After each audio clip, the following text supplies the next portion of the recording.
Perkenalkan, kami dari kelompok 10 yang beranggotakan saya sendiri, Yunita Fitriani, dan teman saya, Mardela Hijriati. Kami dari program studi pendidikan guru sekolah dasar atau PGSD dari kelas 31 kampus ISTKIP PGRI Banjarmasin. Kami di sini ingin memenuhi tugas kajian IPA SD 1 tentang materi bab 12, yaitu ciri-ciri makhluk hidup, penggolongan makhluk hidup, serta perubahan pada makhluk hidup. Dengan dosen pengampu, Ibu Nana Citrawati Lestari, MPD. Ciri-ciri makhluk hidup adalah dapat bernapas, dapat bergerak, peka terhadap rangsangan, memerlukan makanan, tumbuh dan berkembang, dapat bereproduksi, adaptasi, serta melakukan ekresi. Melakukan ekresi adalah pembuangan sisa metabolisme dan benda tidak berguna lainnya. Kebutuhan makhluk hidup. Kebutuhan makhluk hidup yaitu makanan, air, udara, sinar matahari, dan tempat tinggal.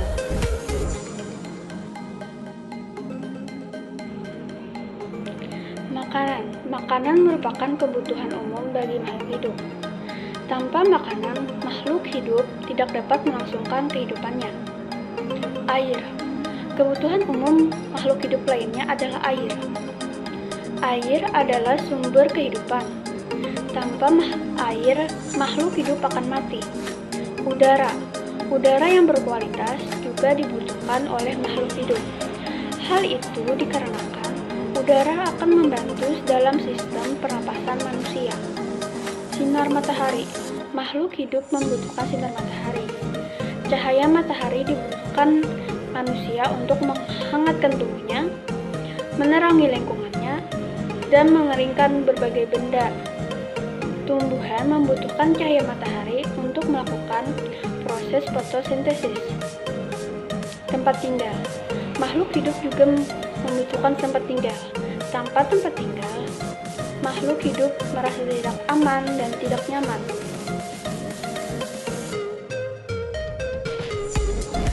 Materi selanjutnya adalah penggolongan makhluk hidup. A. Penggolongan pada hewan.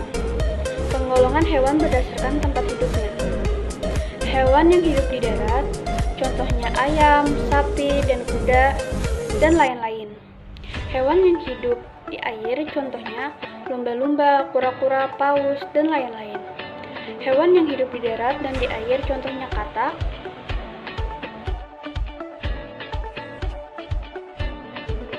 penggolongan hewan berdasarkan jenis makanan.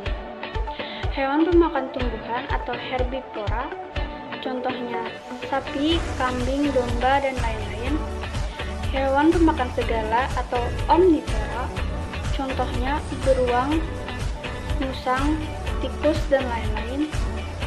Hewan pemakan daging atau karnivora, contohnya harimau, singa, ikan hiu, dan lain-lain. Lata yaitu hewan yang bergerak dengan otot perut, contohnya cacing, ular, belut, dan lintah. Hewan terbang yaitu hewan yang mempunyai sayap, contohnya elang, kupu-kupu, lebah, capung, dan lain-lain. Hewan berenang yaitu hewan yang mempunyai sirip atau mempunyai selaput pada kakinya, contohnya ikan, bebek, angsa, dan lain-lain. Hewan pelompat yaitu hewan yang mempunyai kaki belakang yang relatif panjang dibandingkan kaki depan sehingga dapat melompat, contohnya katak, kelinci, dan kanguru. Hewan merayap atau merangkak yaitu hewan yang mempunyai kaki tetapi bukan untuk berdiri melainkan untuk mendorong tubuhnya. Saat bergerak, tubuh hewan ini menempel pada tanah atau tempat berjalan, contohnya cicak, kura-kura, buaya, dan komodo.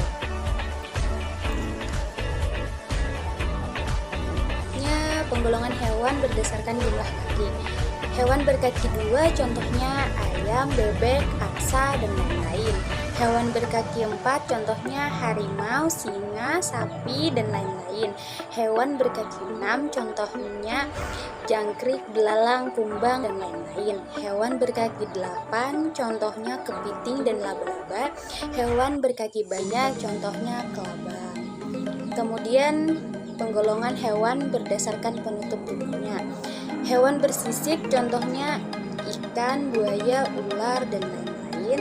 Hewan berkulit tipis berlendir contohnya cacing, belut, dan katak. Hewan berbulu tebal contohnya ayam, itik, angsa, dan elang. Hewan berbulu rambut contohnya kucing, gorila, harimau, dan lain-lain. Hewan bercangkang contohnya siput dan kerang. Hewan berkulit duri contohnya landang. Selanjutnya penggolongan tumbuhan. Yang pertama penggolongan tumbuhan berdasarkan tempat hidup.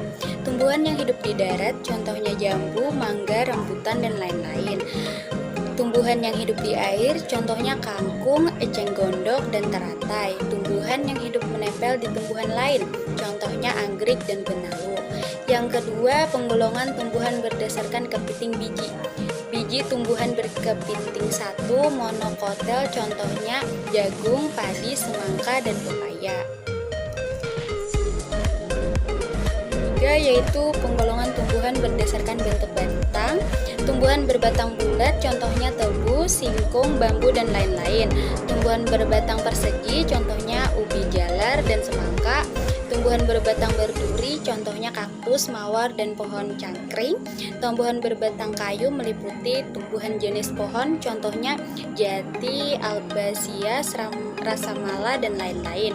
Tumbuhan berbatang beruas-ruas contohnya bambu dan kangkung. Tumbuhan berbatang merambat contohnya rotan, sirih, dan kacang panjang.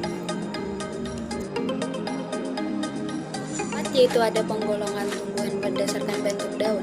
Tumbuhan dengan daun menjeri biasanya terdapat pada tumbuhan dikotel, contohnya singkong, pepaya, jarak, dan lain-lain. Tumbuhan dengan daun menyirip seperti bentuk sirip ikan biasanya terdapat pada tumbuhan dikotel, contohnya mangga dan jambu.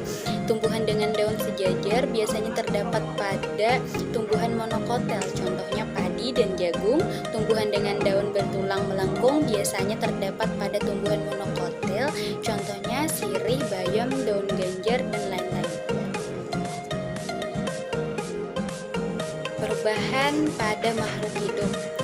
1. Arti pertumbuhan. Pertumbuhan manusia ditandai oleh pertambahan tinggi dan berat badan.